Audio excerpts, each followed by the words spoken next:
Odallus, The Dark Call, a side-scrolling adventure game from Joy Masher, was originally released onto PCs in 2015 before migrating over to consoles 4 years later, including today's subject matter, Nintendo Switch.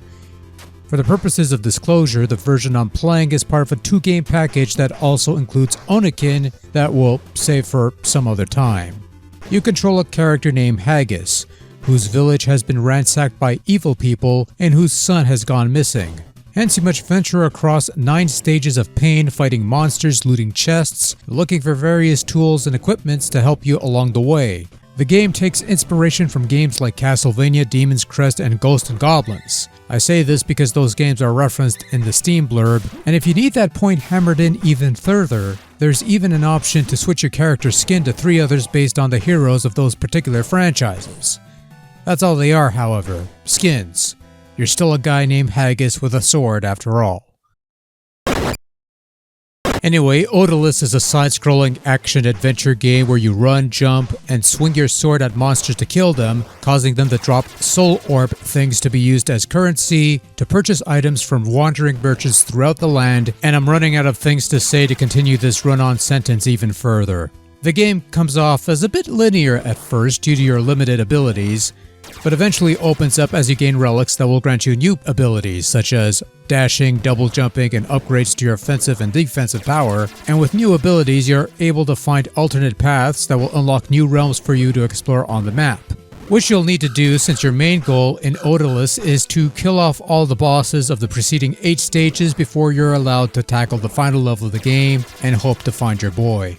The map is where you can pick which stage to tackle once they're available to be accessed, find out how many secrets per level you've uncovered, which bosses are dead or alive, which skins you want to play with, and also as you play, you'll come across these runestones that will give you some lore to read, and on the map you can review this lore, which actually adds a bit of depth to this supposedly simple rescue mission. As far as secrets go, they come in the form of relics that enhance your abilities, bags allowing you to carry more sub-weapons, life extenders and upgrades to your weapons and armors, among some other things.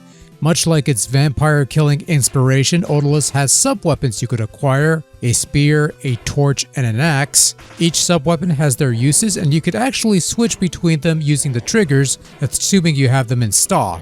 You have 3 save slots, you could start a new game with 3 lives, or as I recall, and once they're gone, you get a game over, which is inconsequential in the long term, but I guess it's old school and such, and it's an awesome looking game over, quite frankly.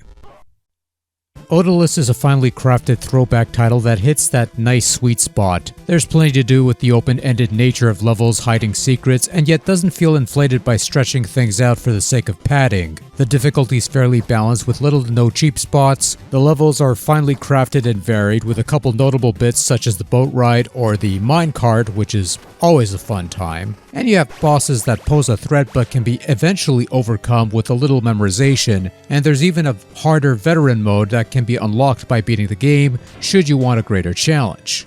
Part of the overall challenge is the merchants who will casually raise their prices as you purchase more stock, which may make you think twice about hoarding goods, especially if you have limited funds. Control for the most part is pretty responsive, Haggis moves about fairly swiftly, and his abilities do get better with the additional relics you eventually acquire.